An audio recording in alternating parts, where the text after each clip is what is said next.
Toyota just did something that nobody in Detroit, Stuttgart, or Mayfair saw coming. They took the most secretive, most exclusive, most untouchable vehicle in their entire lineup. A vehicle that most Americans have never seen in person. A vehicle so exclusive that Toyota does not advertise it, does not sell it through normal dealerships, and does not allow just anyone to buy it, regardless of how much money they have. A vehicle that has spent 60 years being the private transportation of, Japanese emperors, prime ministers, and the most powerful corporate chairmen in Asia. And they rebuilt it as a full-size SUV. This is the 2027 Toyota Century SUV. And the question that is keeping Cadillac, Lincoln, and Range Rover executives awake at night right now is this: did Toyota just build the most dangerous luxury SUV ever aimed at the American market? Or did they just make the single most intelligent automotive decision of the decade by bringing the world's most trusted ultra-luxury into the body style that American buyers actually want? By the time this video ends, you are going to have a very strong opinion about what Toyota just did to this segment, and I genuinely want to hear it. Welcome to Classic Car Secrets, where we go beyond the badge, past the marketing, and straight into what a vehicle actually means. If this is your first time here, subscribe right now, because we cover the vehicles that matter at the highest level, and what we have coming after this video is going to generate serious conversation. Now let us get into this. Toyota, the American luxury SUV buyer, deserves something better than what Cadillac, Lincoln, and Range Rover have been giving them. Something smarter, something more honest, something built around trust rather than theater. Start at the front, because this is where the 2027 Toyota Century SUV tells you everything about its personality in one composition. And that personality is unlike anything currently available in the American luxury SUV market. The front end is tall, wide, and completely formal, not athletic, not trying to look like it escaped from a supercar design studio, not covered in aggressive angles and fake carbon fiber to justify a price tag that the engineering underneath cannot support. This front face communicates something that is genuinely rare in the American luxury market in 2027. It communicates importance. The grille dominates the entire front section with large vertical elements running from the top of the fascia to the lower bumper like architectural columns. This is not a grille that was designed to look angry or aggressive or sporty. This is a grille that was designed to look official. There is a profound and deliberate difference between those two things, and Toyota understood it precisely while Cadillac and Lincoln are still trying to figure it out. Most American luxury SUV grilles try to intimidate the road.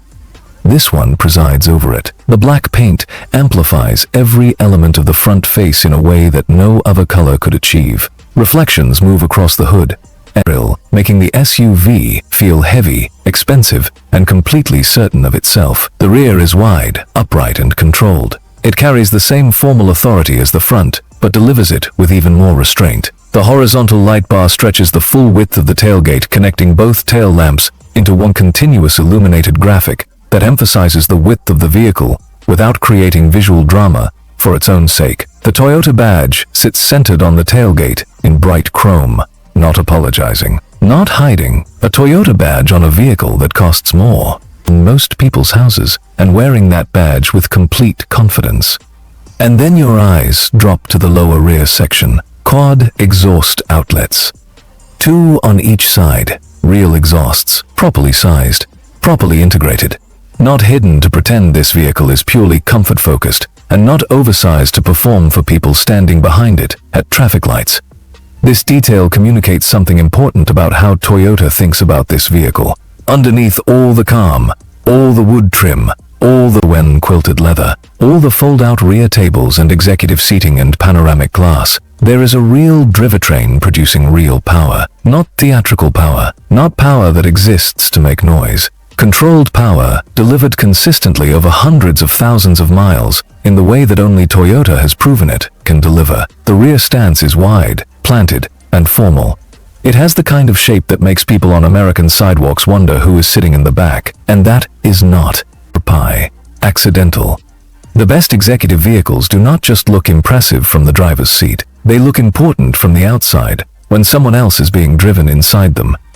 The Century SUV achieves that from the rear in a way that the Escalade, despite all its size, has never quite managed. Now open the door and step inside. Because this is where the 2027 Toyota Century SUV stops being a design exercise and becomes the most compelling argument for switching from a European luxury brand that has ever been assembled inside an SUV body. The cabin changes your expectations immediately. Outside, this vehicle feels strong and official. Inside, it feels quiet, dark, and deeply considered. And the first thing you need to understand about this interior is that it is not trying to impress you.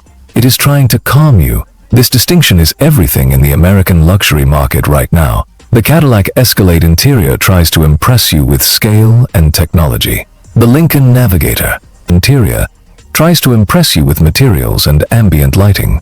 The Range Rover interior tries to impress you with design sophistication. Every European ultra-luxury brand tries to impress you with excess. Crystal glasses, embroidered pillows, starlight headliners, diamond quilted leather on every surface including the ceiling. The Toyota Century SUV interior does none of that. It removes all the noise from around you and leaves only what actually matters. Black leather, warm wood trim, soft iron that traces the door panels in a continuous controlled glow, a panoramic roof that floods the cabin with natural light without compromising the sense of private isolation, a layout that feels more like a high-level corporate conference room than a consumer vehicle interior, and a complete absence of anything that exists purely to impress you in the first 30 seconds, and then becomes invisible for the next 5 years of ownership. The front cabin is clean and functional, without being basic. The dashboard stretches across the full width of the cabin, establishing a strong horizontal sense of space. The Toyota steering wheel sits centered with a clean layout that puts everything the driver needs within reach, without requiring a tutorial to operate. The digital instrument cluster is clear and controlled.